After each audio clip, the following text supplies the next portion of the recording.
بہرحال اب میں مستقبل کی طرف آتا ہوں. اس کو میں دو حصوں میں تقسیم کروں گا، ایک مستقبل بعید، ایک مستقبل قریب. مستقبل بعید جو زیادہ بعید نہیں ہے میرے نزدیک، وہ بہت زیادہ دور نہیں ہے. وہ کیا ہے؟ قرآن مجید کے صغرا کبرا سے بھی ثابت ہوتا ہے.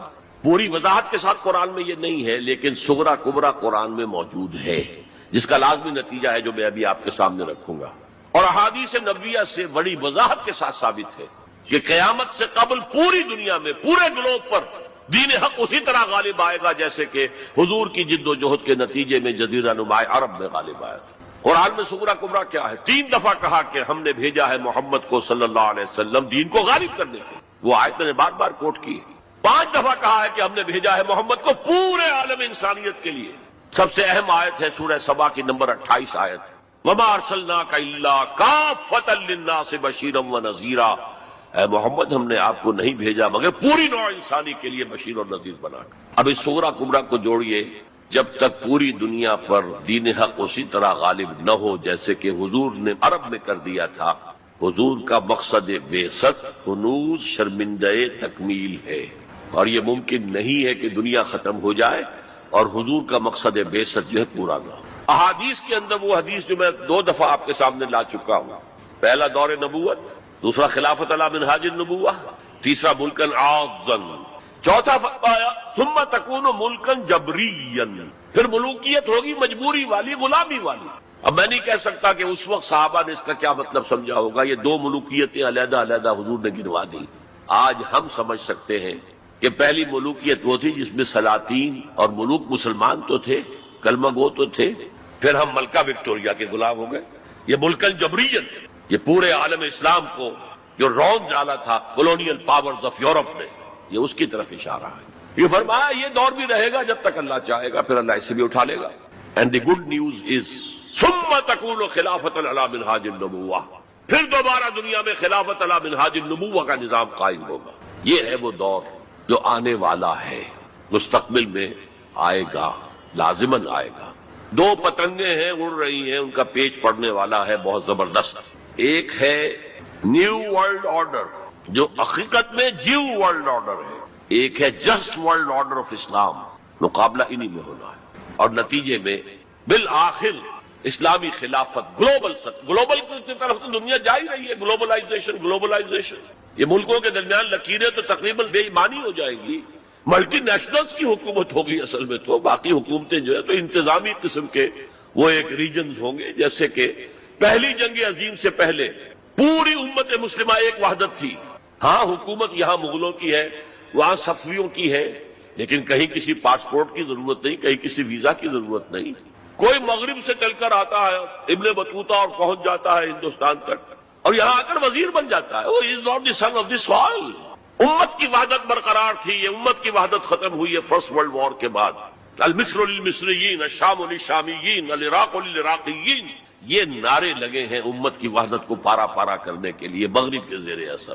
یہ سب سے بڑی سازش تھی امت کی وحدت کو ختم کرنے کے لیے. بہرحال ایک تو یہ جس کی کے بارے میں حضور نے خبر دی کہ دوبارہ آئے گا خلافت علی منہاج النبوہ کا نظام، اور 2 حدیثیں آپ کو سنا دینا چاہتا ہوں جس میں حضور نے خبر دی ہے کہ اب جب یہ آئے گا تو گلوبل ہو. ایک حدیث ہے حضور صلی اللہ علیہ وسلم کے ایک غلام جنہیں آپ نے آزاد کر دیا تھا، حضرت ثوبان رضی اللہ تعالی، ان کی روایت ہے. عن ثوبان رضی اللہ تعالی عنہ قال قال رسول اللہ صلی اللہ علیہ وسلم ان اللہ زوالی الارض، اللہ نے میرے لیے پوری زمین کو لپیٹ لیا یا سکیڑ دیا، پوری زمین. فرائے تو مشارقہا و مغاربہا، میں نے سارے مشرق دیکھ لیے، سارے مغرب دیکھ لیے. وَإِنَّ أُمَّتِي سَيَبْلُغُ مُلْكُهَا مَا زُوِيَ لِي مِنْهَا، اور میری امت کی حکومت ان تمام علاقوں پر قائم ہو کر رہے گی جو مجھے زمین کو سکیڑ کر یا لپیٹ کر دکھا دیے گئے. اور یہ روایت کسی دوسرے تیسرے درجے کی حدیث کے ذخیروں میں سے نہیں ہے، مسلم شریف کی روایت درجہ اول کی کتب. اور دوسری حدیث وہ مسند احمد ابن حنبل کی ہے، مقداد الاسود عن المقداد الاسود رضی اللہ عنہ قال قال رسول اللہ صلی اللہ علیہ وسلم لا يبقى على ظهر الارض بيت وبر ولا مدر الا ادخله الله كلمة الاسلام. اس روئے زمین پر نہ کوئی گھر رہے گا اینٹ گارے کا بنا ہوا، اور نہ کوئی خیمہ ہوگا جو کھالوں کا بنا ہوا، جس میں اللہ اسلام کے کلمے کو داخل نہ کرے. بعز عزیز اور ذل ذلیل، یہ داخلہ 2 میں سے ایک طریقے پر ہوگا. یا عزت والے کے اعزاز کے ساتھ، یعنی وہ خود اسلام قبول کر لے گا تو اس کے گھر میں یا اس کے خیمے میں اسلام داخل ہوگا، اس کی بھی عزت ہوگی۔ وَلِلَّهِ الْعِزَّةُ وَلِرَسُولِهِ وَلِلْمُؤْمِنِينَ، عزت کا حقدار تو اللہ ہے، اس کے رسول اور اہل ایمان ہے۔ اور ذل ذلیل یا کسی کمزور کی پستی کی وجہ سے اگر اسلام قبول نہیں کریں گے تو یؤتوا الجزیۃ عن ید وہم صاغرون، چھوٹے ہو کر رہنا پڑے گا، جزیہ دینا ہوگا۔ گویا کہ اسلام تو اس کے خیمے اور گھر میں بھی داخل ہو گیا، وہ خود محروم رہا۔ جب حضور نے یہ فرمایا تو حضرت مقداد پھر کہتے ہیں کہ میں نے کہا وَيَكُونَ الدِّينُ كُلُّهُ لِلَّهِ، تب ہوگی وہ بات جو سورہ انفال میں آئی ہے کہ دین کل کا کل اللہ کے لیے ہو جائے گا۔ تو یہ تو ہے مستقبل بعید جس کا سارا دار و مدار میرے بیان میں حالات کے حوالے سے نہیں ہے۔ حالات میں ہمیں اس کے کوئی آثار نظر نہیں آ رہے، حالات بہت مایوس کن ہیں، لیکن حضور کی دی ہوئی خبریں ہیں، وَهُوَ الصَّادِقُ الْمَصْدُوقُ، منطقی طور پر بھی میں ان کا قائل ہوں اور حضور کی نہاد اس کی روح سے بھی قائل ہوں۔ اس سے پہلے جو مستقبل قریب ہے اس میں ابھی مسلمانوں پر بہت سخت دن آئیں گے، عذاب کا کوڑا اور شدید سے شدید تر ہو۔ اس کو یوں سمجھیے کہ وہ جو حدیث جس سے میں نے بات شروع کی تھی حزم النعل بالنعل، تو باقی سارے عذاب تو کاربن کاپی ثابت ہو گئے، ادھر ایشورینز، ادھر کروسیڈرز، ادھر نیبوکڈنیزر، ادھر تاتاریز، ادھر گریکس اینڈ رومنز، ادھر بقیہ ویسٹرن اینڈ سینٹرل یورپ، یہ تو صاف صاف نظر آ گیا۔ جو پچھلی صدی میں ہوا یہودیوں کے ساتھ 6 ملینز آف دیم ڈیسیمیٹڈ، ختم کیے گئے ہٹلر کے ہاتھوں، اس کی کاربن کاپی بھی تو آنے والی ہے اور یہ آئے گی اربوں پر۔ آج اللہ کے دین کے سب سے بڑے مجرم ارب، کیوں؟ عام قاعدہ ہے جن کے رتبے ہیں سوا، ان کی سوا مشکل ہے۔ حضور کی ازواج سے کہا گیا کہ نہیں، اگر تم کوئی غلط حرکت کرو گی دوہری سزا ملے گی تمہیں، تمہارا رتبہ بہت اونچا ہے، تم نبی کے گھر میں آباد۔ عربوں کو اللہ نے فضیلت دی کہ محمد ان میں سے تھے، رسول عربی ہیں صلی اللہ علیہ وسلم، یہ رتبہ بلند ملا جس کو مل گیا۔ ہر مدعی کے واسطے دارالرسم کہا۔ پھر سب سے بڑی فضیلت کیا ہے؟ ان کی اپنی مادری زبان میں قرآن موجود ہے، اللہ کا کلام، ان کو قرآن کے سمجھنے میں کوئی دقت تو نہیں ہے۔ یہاں میں تو آپ سے کہتا رہا ہوں عربی سیکھیں، عربی سیکھیں، عربی سیکھیں، تاکہ قرآن کو اس کی اپنی اصل زبان میں اپنی آنکھوں سے پڑھ سکے، وہاں تو ان کو تو ضرورت نہیں۔ پھر بھی ان کا اگر یہ حال رہا کہ جو ملک بھی کولونیل رول سے آزاد ہوا اس نے یا تو اپنا قبلہ کر لیا ماسکو کی طرف اور یا واشنگٹن کی طرف، تو ان سے بڑا مجرم اور کوئی نہیں۔ ایک حدیث میں آیا ہے ویل للعرب من شر اقترب، بہت ہلاکت اور بربادی ہوگی۔ ایک مرتبہ ام سلمہ رضی اللہ تعالی عنہا نے ام المومنین پوچھا کہ یہ جو آپ فرما رہے ہیں کہ اتنی بڑی تباہی آئے گی، اتنے بڑے مسلمانوں کے اوپر برے حالات آئیں گے، تو عرب اس وقت کہاں ہوں گے؟ فرمایا العرب یومئذ قلیل، بہت کم رہ جائے، بہت بڑی تباہی آنے والی۔ اور اس کا نقطہ آغاز کیا ہوگا؟ ویسے تو ہے جو کچھ ہو رہا ہے فلسطین میں، اسے وہ 30 کروڑ عرب بھی دیکھ رہے ہیں اور باقی 100 کروڑ مسلمان باقی بھی دیکھ رہے ہیں۔ ٹک ٹک دیدم دمنہ کشیدم، وہ آئی سی جو ہے وہ بھی زیادہ آئی سی بن کر رہ گئی اور کچھ نہیں، کوئی کسی طرف سے احتجاج تک نہیں ہے۔ امریکہ شیرون کو مین آف دی پیس کا خطاب دے رہا ہے، صابرہ اور شتیلہ کا قاتل، درندہ، اور جو کچھ کر رہا ہے فلسطینیوں پر وہ آج ہم اپنی آنکھوں سے دیکھ رہے ہیں ٹیلی ویژن کے اوپر، کس طرح بلڈوزرز آتے ہیں ان کے گھروں پر گھر گراتے چلے جاتے ہیں، کس طریقے سے F-16 اوپر دندن آ رہے ہیں، ہیلی کاپٹرز دندن آ رہے ہیں، اور ان کے پاس کیا ہے سوائے اپنی جان پیش کرنے کے؟ سوسائڈ جو ہے اٹیک، اس کے سوا کیا ہے؟ یا پہلے وہ صرف پتھر مارتے تھے، اینٹیں روڑے، اللہ اللہ کا سن۔ تو یہ ضربت علیہم الذلۃ والمسکنۃ وباؤوا بغضب من اللہ، یہ تو پہلے ہی ہو چکا ہے۔ لیکن جن دو چیزوں پر یہودیوں کا اور west white Anglo Saxon Protestants کا اتفاق ہے، وہ ایجنڈا، 4 نکاتی ایجنڈے پر یہ متفق ہیں۔ نمبر 1، جلد از جلد وہ جنگ ہونی چاہیے جس کی خبر بائبل میں دی گئی ہے، ارمگیڈون، بائبل کی آخری کتاب ہے ریولیشنز، مکاشفات یوحنا۔ یہ یوحنا جان جو ہے یہ حضرت یحییٰ نہیں، حضرت مسیح کے حواریوں میں سے ایک جان ہے، ان کے مکاشفات ہیں، اور اس میں یہ ہے کہ ایک بہت بڑی جنگ ہوگی تاریخ انسانی کی، ارمگیڈون۔ اور اگر آپ دیکھیں گے ڈکشنری میں تو لکھا ملے گا very big war which will be fought between the forces of good and evil before the end of this world. Armageddon جلد از جلد ہونی چاہیے۔ نمبر 1، عراق پر حملہ اس کا نقطۂ آغاز ہے، آگے یہ سلسلہ کدھر بڑھتا ہے یہ ابھی دیکھنے کی بات ہے۔ نمبر 2، گریٹر اسرائیل قائم ہونا چاہیے تاکہ پوری دنیا کی یہودی آ کر سما جائے۔ ابھی تو اس چھوٹے سے اسرائیل میں تو ساری دنیا کے یہودی تو نہیں آ سکتے، اور یہ کہ فلسطینیوں سے اس ارض فلسطین کو پاک کیا جائے تاکہ نہ رہے بانس نہ بجے بانسری، یہ خودکش حملے بھی ختم ہو جائیں، یا انہیں سمندر میں پھینکو یا انہیں جارڈن کی طرف دھکیل دو، چلے جاؤ۔ نمبر 3، مسجد اقصی اور ڈوم آف دی راک قبۃ الصخرہ کو گرایا جائے۔ نمبر 4، ٹیمپل تعمیر کیا جائے، تھرڈ ٹیمپل، جس کی پوری تیاری کر چکے ہیں، جس کے پورے نقشے بن چکے ہیں، جس کے لیے اس کی جو بھی انٹرنل ڈیکوریشن ہوگی اس کے لیے سب کچھ تیار ہو چکا ہے۔ اور یہ انتفاضہ جو ریسنٹ شروع ہوا ہے یہ شیرون کے دورے کی وجہ سے کہ وہ مسجد اقصی میں داخل ہوا اور وہ دیکھ رہا تھا جگہ کہاں سے ہمیں فاؤنڈیشن بنانی ہے اور کیا کرنا ہے۔ 4 باتیں گنوائی میں نے، 5ویں بات ایک اور بھی ہے کہ جب تھرڈ ٹیمپل تعمیر ہو جائے تو تھرون آف ڈیوڈ لا کر وہاں پر رکھ دیا جائے۔ یہ مجھے پتا نہیں تھا، یہ تھرون آف ڈیوڈ ابھی حضرت داؤد کا تخت جو ہے کہیں محفوظ ہے۔ یہ پروٹیسٹنٹس کا ایک رسالہ نکلتا ہے دی ٹرمپٹ فلاڈلفیا سے، امریکہ کے شہر فلاڈلفیا سے، دی فلاڈلفیا ٹرمپٹ، اس میں پتا چلا کہ ایک پتھر تھا جس پر بٹھا کر حضرت داؤد کی تاج پوشی کی گئی تھی، اسی پر حضرت سلیمان کی تاج پوشی ہوئی، اسی پر بعد میں ان کے اور جو بھی تھے حکمران ان کی تاج پوشی ہوتی رہی۔ وہ پتھر ٹائٹس نے جب گرایا ہے یروشلم کے اس سیکنڈ ٹیمپل کو تو وہ اپنے ساتھ لے گیا، وہ روم پہنچ گیا، روم سے آئرلینڈ پہنچ گیا، کیتھولک ملک ہے بہت بڑا، وہاں سے اسکاٹ لینڈ آیا، وہاں سے انگلینڈ میں آ گیا اور اسے رکھ دیا گیا جو ان کی پارلیمنٹ کے ساتھ جو گرجا ہے، اور 14ویں صدی عیسوی میں اس کو ایک کرسی میں بلڈ کر دیا گیا سیٹ کی حیثیت سے، اب وہ تھرون ہے، اسی کرسی پر بٹھا کر انگریز جو بھی بادشاہ ہوئے اور جو ملکائیں ہوئی ان کی کورونیشن ہوئی ہے، وہ وہاں سے لا کر اب یہاں رکھا جائے گا۔ البتہ اس کے بعد ان کے ایجنڈے مختلف ہو جاتے ہیں۔ یہودی سمجھتے ہیں ہمارا مسیح آئے گا، وہ اس تخت پر بیٹھ کر دنیا پر حکومت کرے گا۔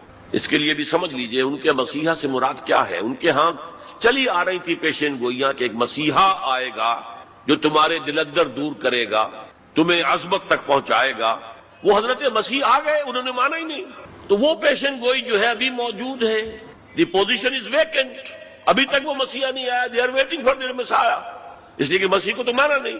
اور عیسائیوں کا خیال ہے حضرت مسیح کا جو سیکنڈ نزول ہوگا، سیکنڈ کمنگ، تو وہ اس تخت پر بیٹھ کر حکومت کریں گے پوری دنیا۔ یہ ایجنڈا ہے۔ کوئی سبب معلوم ہو سکا ہے آج تک کہ عراق پر کیوں حملہ کیا گیا، اور کمال ہے کہ اس قوم نے پھر اسی شخص کو منتخب کر لی۔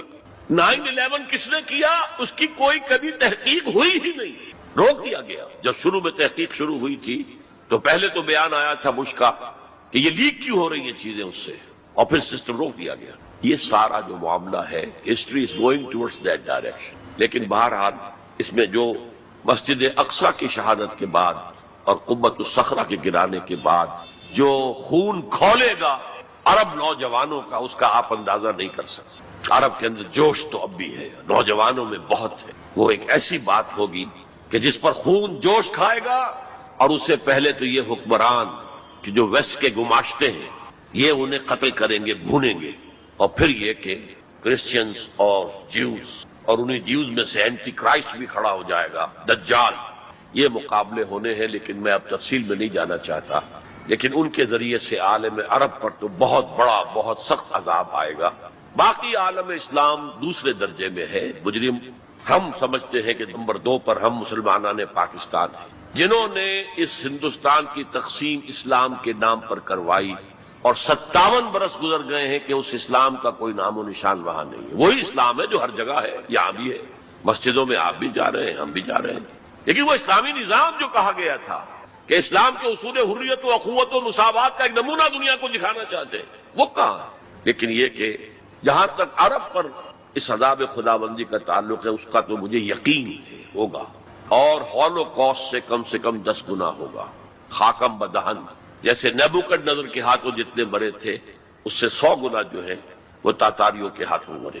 لیکن یہ کہ باقی امت جو ہے، شاید اللہ تعالی ہمیں ہدایت دے دے، شاید اللہ تعالی قوم یونس کی طرح ہمیں توبہ، اجتماعی توبہ کی توفیق دے دے۔ اللہ کی رحمت سے ہم اس اعتبار سے مایوس نہیں ہیں، اپنی جو بھی ہماری بساط ہے کوشش کر رہے ہیں کہ وہاں پر اسلامی نظام آ سکے جس کے لیے وہ ملک بنایا گیا۔ بہرحال یہ ہے میرا تجزیہ مستقبل کے بارے میں۔ میں اب اسی پر اتفاق کر رہا ہوں، معمول سے بھی زیادہ ٹائم آج ہو گیا ہے۔